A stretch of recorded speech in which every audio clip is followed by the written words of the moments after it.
Hello, in this video, part 8, we present stage 6 of the S.C.R triggering circuit.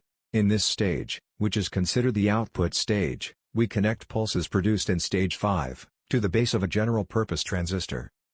Note that all the previous stages are built to produce a train of pulses for the positive half cycles of the supply main sine wave, and this train of pulses angle is controlled from 0 to 180 degrees via Vc.